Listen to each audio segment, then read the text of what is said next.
how casinos are able to predict humans' behavior. Let's go. Check it out, y'all. So I live in Las Vegas, which happens to be a good town to think about why the hell can't we moderate, right? Now, when you live there, you see all kinds of wild stuff, right? But to me, what's always been the strangest has been the slot machines. So you've spent time in Vegas. Yeah. It's like they're in the casinos, obviously, but they're in the gas stations, the grocery stores, the restaurants, the bars, and the airport. And they're not sitting empty. Right. Real quick, y'all, this is just a video that I wanted to do in regards to, people that gamble. I haven't been to Vegas. Christy, you're a pro about going to Vegas, correct? How many times have you gone? Talk about it, sis. Over my lifetime, it's way too many to even count. But during the pandemic, went 10 times. And why'd you go so many times during the pandemic? Just because, we were fortunate. My sister and I both were fortunate that, we didn't have any kind of shutdown. We didn't have anything. We were both getting bonuses from work. Wow. And travel was so cheap. We were flying $50 round trip to Vegas. That's what I wanted to get to. Basically, the trips were real cheap, right? At that time. Yeah. And so the first time that we went, we got a really good deal. We got round trip airfare for 2 people, $100 dining comp, hotel nights for 3 nights. And there was something else included in it. I can't remember what that was right now, but it was $199 for 2 people. So we got all the hotel, we got $100 worth of free dining, the airfare and all of that. And whenever I was there, I happened to win a jackpot. And after we listen to some more of this video, I'll tell you how they do this with human behavior and how they can track what you're doing, because it absolutely happens. Okay. People are playing them around the clock. Yeah. So I'm like, what the hell is up with that? Just plays in your door. That's what trips me out, though, about, ladies and gentlemen, about the slot machines. It's like the most simplest based form of entertainment, I guess, in gambling, and people are just addicted. I know people, family members, they go to the casino places in West Odessa and they stay there day and night. People just live there, and it's crazy. Let's continue. Dopamine. Well, and it doesn't make sense because everyone knows the house always wins. Right? Yeah, it's not, it's like a numbing thing. They just sit there and press the buttons and press the buttons and press the buttons and hope they make money. Yeah. So Christy, can you touch on that? I don't know if you have experience with people that you've seen there, if you played the slot machines, but what do you think about people that just hit that button and just, there's no skill whatsoever? I guess if it's your turn to hit, you're going to hit, right? If this machine is going to give it to you, go ahead. Any insight on the slot machines? Yeah, it's all done by a number generator, and it knows when it's going to hit. It knows on what bet it's going to hit, but you're just looking at a computer that they put pretty graphics on. Is all it is. I have played slot machines. I've won jackpots on slot machines, but whenever I go, I don't go to Vegas really for the gambling at all. I always go. It is just such a fun city. Well, it wasn't so much the last time I was there because I saw a lot more of the liberal stuff there last time I was there. But so much food and entertainment and just we love going there. And but let me tell you, whenever you listen to some more of this, I'll tell you how they get you hooked and try to get you to keep coming back. Okay. I decide, all right, I'm going to find out how a slot machine works. Why do people get hooked on slot machines? That's the question. And so I go into journalist mode and I start making calls. Now, the first group of people that I call turns out to be a dead end. So who I call are people who are effectively anti-gambling researchers. Okay, so these are researchers who have a very anti-gambling bent, and they tell me all sorts of sort of strange things. They're like, oh, it's because casinos don't have clocks. They're like these myths we've all heard. Casinos don't have clocks. Slot machines only play in the key of C, which relaxes people and relaxes their wallet. Casinos don't have any right angles, and right angles activate the rational part of your brain. Wow. And so I go, okay. And then I go to an actual casino, and there's right angles everywhere, right? The screens are right angles. No clocks, but guess who else doesn't have clocks? Like most businesses, right? There's not clocks in Costco. Most restaurants. Right. Yeah. It's not normal to have clocks. And then for the audio, the key of C, I call up a slot machine audio composer. Now, this is a real job you can have in Las Vegas, right? And this guy goes, where the hell do you hear that? He's like, I use all keys. So I realized that the problem that I'm encountering is that I have called people who want us to stop gambling.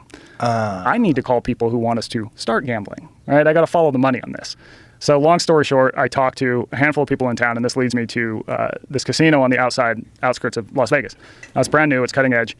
But the catch is that it's not open to the public. So this place is basically a living, breathing casino, but it's used entirely for research on human behavior. What? Yeah. So Really? Who funds that? 73 different companies. So there's gambling companies that are involved, but also a bunch of big tech companies who are on the Fortune 500. So I go there, and it's like I said, it's a legit casino. How big is it? It's I would say, I mean, it's not the size of a normal casino, like a sprawling strip one. It's probably about the size of your everything you have here, maybe a little bigger. But they have hotel rooms. It's like a Walmart. Yeah. That big? Yeah, it's in this big office building, basically. Okay.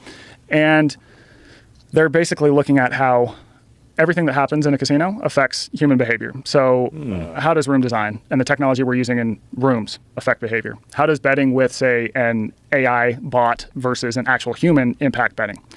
Now, when I'm there, I meet with, to bring it back to slot machines, I meet with a guy who designs slot machines. So the reason that these things are so entrancing to people, it tracks back to this behavior loop that I call the scarcity loop.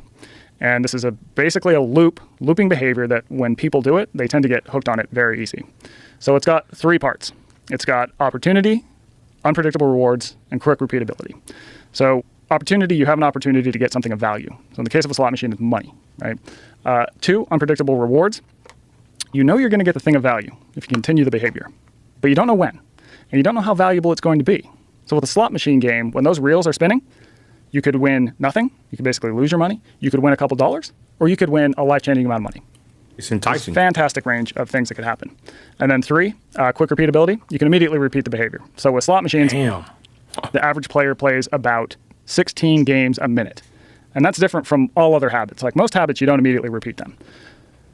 Now, the reason that people are so interested in this, companies, casinos, is because that this sort of 3-part system I just laid out, it can get people to repeat a lot of other behaviors too. So it's in social media, it's in sports gambling, it's in dating apps. Even companies like gig work economy companies are using it to get people to work longer hours.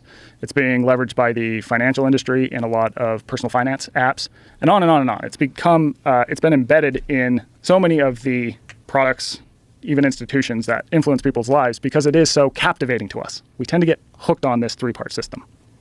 And so when you're talking about like gig economy stuff, like you're talking about like Uber and things along those lines? Driving for Uber. And so how do they use that? So things like unpredictable rewards get put up in front of a driver to get them to drive into an area of town that Uber might want them to be in. There's also unpredictable rewards. What do you... Yeah, so like you might get say, oh, if you drive here, like your whatever you'll make X amount more money. Right? It sort of pops up unpredictably. Also, they'll incentivize you, that they offer you more money to go to a different part of town? Yeah, or dropping in cues that saying like, hey, this is where you're going to make more money today type of thing.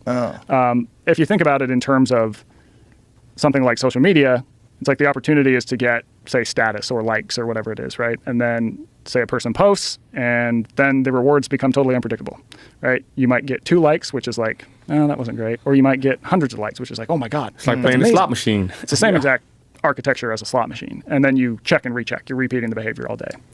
Now, I'm not going to deny that one, y'all. Now, I was speaking to my barber today about this because she's, she salute Celinda at the Men's Den, where I get the MAGA mullet haircut. But she's doing pretty good on social media. One of her reels hit like almost 500,000. She has like 1,000, 2,000 followers and on Instagram.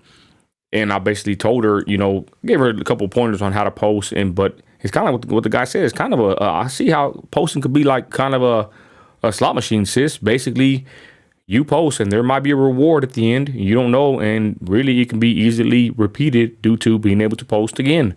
Because haven't you noticed, ladies and gentlemen, whenever you post, sometimes it's the post that you don't think or you don't even, have any hopes that it will go viral. It actually goes viral or vice versa. Then again, there are some posts that we know are going to just go. But it's interesting that he equates this not just to Uber, but to social media posting, sis. Can you relate real quick? No, I mean, it's true. People want, rewards, want that instant gratification. Yep.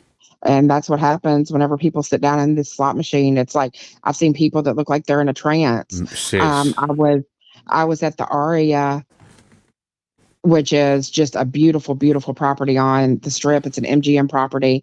And was walking through to go get breakfast, and I hear this woman and this man screaming at each other. And so, nosy me, I kind of get a little bit closer to see what's going on. They hadn't even been there 12 hours, and the man had stayed up all night long and had already Wow. gone through like $4,200 of their vacation money just sitting at the same slot machine within, a 12-hour period. So, yeah, I mean, people get entranced by it and want to keep hitting the button, thinking you're going to win, you're going to win, you're going to win. But yeah, I mean, I've accidentally hit some good things gambling, but that's not the reason I go. I'm more of a blackjack player than anything, and but they definitely know what you like, what you don't like. They have a reward system that tracks everything that you do. So you put the card in the machine. After I went the first time during the pandemic, I won a jackpot, and every month since then, I have $500 in free play that I can use. So that's Wow. just $500 house money to use. $500 in dining and 4 free nights in any room. It can be a suite or Wow. anything. They And want that is enticing. they want that money back that they won. And they also, if you swipe your card whenever like you go to one of their dining outlets, then you get more points on your card. So they absolutely track human So behavior through everything with these cards. They know what you like to eat, where the property is you like to stay, because we either always stay at the New York or the Aria, and they know everything. So my rewards are always higher at those two places than any other places. interesting, and like you said, it's basically like they're doing the same thing with the card. They're giving you rewards. They're making it enticing, and you can keep going back as much as as much as your heart desires. Let's continue. And this loop, the reason that we're so attracted to it, it goes back to evolution. So I talked to this, once I learned how this kind of loop pulls people in, it's really what slot machines lean on to get people to repeat the behavior. I call up a psychologist. He's this old school dude from the University of Kentucky who's been studying psychology since the late 60s. His name's Thomas Senthal. And he basically explained this likely goes back to evolution and finding food. So if you think about hunter-gatherers, the thing you have to do every day is find food. But it's random whether you're going to find the food or not. So you go to point A, you don't find any food. Go to point B, you don't find any food. You go to point C, no food. Point D, oh my God, it's a giant berry bush full of food. And that saves your life, right? So that search, that repeat searching, really pushes us and grabs our attention because it used to help us survive in the past. And there's even, if you want to get down the rabbit hole in it, there's even things like what are called near misses in slot machines, which is when you kind of almost win, right? You might Two get lemons. Yeah, 2 lemons. And the other lemon just barely passes by. Barely passes by, or losses disguised as wins. Do you know what those are? No. So that's when, let's say you bet $1 and you quote unquote win 50 cents. So, right. So you don't lose everything, but you win 50 cents. Now we tend to react to that as if we're winning when they study gamblers. And that's also embedded in the search for food, right? Let's say you're hunting, you're like, oh, we got a big kill on our hands. And then you whiff and the animal's on its way. It's like, damn, that's the near miss. Or you come upon a berry bush, and let's say it took you burned 500 calories looking for this thing, and it only contains 200 calories worth of food. And so all of these sort of evolutionary parts of this system that we used to fall into as we evolved are now in slot machines, and in turn now being used by a lot of big tech companies and different industries. So they just trick the human reward system. Yeah. It mimics these sort of ancient pathways, more or less. And gambling. Don't that sound like TikTok too? Like even TikTok kind of remind me of like a slot machine. You just scroll right and tap. I don't know. Like I said, I ain't really been on TikTok in a while. But we got some crazy clips about TikTok. But I've seen some zombies, some meth heads on a slot machine, y'all. It's wild. I think I seen a video. I didn't know if it was true or not. They said this lady was actually urinating at the slot machine because she did not want to get up and go to the restroom. Christy, you ever heard about that? I know it's probably possible, but of someone not wanting to use the restroom because they're going to give up their slot machine. No, usually casinos will hold your machine for you. Oh, They'll have a spot attendant like sit there for you or whatever. But wow. People I have seen people take like a chair to the screen of a machine when they're not winning and have busted the machine and got arrested. And a huge, when I talk about a huge fine for like busting up a slot machine. But Yeah, no, I've never seen anybody do anything like that. I've seen people eat at slot machines. Let's That continue. they didn't even, yeah, that they didn't even want to get their food like at the restaurant. They take That's it to the slot damn machine. Yep. horrible. Thing is, to me, is one of the most peculiar ones because it's so overwhelming for people that are hooked on gambling. It's such a mental health issue. It's such an addiction. Yeah. And when you see people that are just like chasing it and they just can't stop, it's like I always wonder like what pathway is being hijacked. Like what is about human beings that want to risk like literally all of their money on a roll of the dice or on a spin of the roulette wheel or on a hand of cards? Like what is that? Yeah, this is a good question. Now, this Zental guy that I told you about, he does a lot of research on pigeons. So he can basically turn a pigeon into a degenerate gambler in like 2 minutes. He'll give pigeon? A pigeon, dude. He'll give them. Yeah. I said That sounds cruel. I said the same thing when I was talking to him. Isn't life hard enough as a pigeon? Yeah. He'll get pigeons who, they live in these cages, and he'll give them the option to play a game where every other peck, they get, say, 15 units of food. So peck, no food. Peck, 15 units of food. But then they have an option to play a second game. And this second game is very much a gambling game in that they get food about every fifth peck, but it's random, right? So you could go peck, peck, food, peck, peck. The next one could be food, peck, peck, peck, peck, right? So it's just kind of like a slot machine. And they get more food playing the gambling game. They get 20 units. If you do the math, it makes a lot more sense to play the game where you get every other, right? Every other pack is getting you food. It adds up to a lot more food. But what he finds is that the pigeons consistently play the slot machine game. 97% of pigeons will choose that game. Right, but they're not risking anything. They're not risking anything, right? But it's So how's still that gambling? They're still putting in the effort to have to play the game. Yeah, but that seems obvious. Like the rewards are greater. So they know that if they just keep pecking, it doesn't hurt to peck. They're going to get a bigger supply of food. They don't get a bigger supply though, because they'll get 15 every other peck versus 20 every fifth peck. So if you put in 100 pecks, you're going to get more food playing the one where you get food every other time. Right, but it's still not gambling because the pigeon just sees a larger pile of food with the more pecks. So it just wants the larger pile of food, so it just keeps going. It's not like they're risking all their food. Right. So I don't think it's a gambling thing. Well, the larger pile of food comes from the predictable rewards. Yes, right. If you do every other, right? Yeah, every other is how you get the biggest pile of food. But you don't get the biggest pile in one dump, right? The one where it's every 5. Over time, Joe. Over time. Yeah, so you get 20. Yeah, see, that's not gambling. Why is it not gambling? Because it's just more effort. It's more effort to get a bigger pile. So he would argue that they're just dumb. They just can't say, oh, it's every other one. Well, all they see is that they're getting, whatever, 15 units versus 20. Is that what it was? Yeah. Yeah. 15 versus all 20. they know is 20 units. Like, oh, this one gives 20 units. Just keep pecking. I don't think they're smart enough to figure that out. I think they're just like, keep going, there's 20. Keep going, 20. But there's not a risk. So here's what I'll tell you. He would argue, and a lot of biologists would, they would say, there's this theory called the optimal foraging theory. It says that animals will expend the least amount of energy to get the most amount of food. All right, so over time, they're expending a lot less energy to get more food. And so here's where it gets interesting now, is that to sort of bring it back to why do people fall into this, why would someone bet their entire fortune on a roulette wheel or whatever, is that when he will put pigeons in a sort of wild environment, so where he keeps them is in these pigeon cages where they kind of live alone. It's it's a basic cage. When he puts them in a cage that mimics the wild, so it's this giant cage that has like roosts, it's got cliffs, it's got other pigeons. It's very much like they would have to live in the wild. And then he throws them back to choose a game.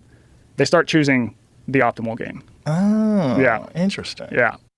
Oh, so the I guess he's talking about that they actually choose the game that's more.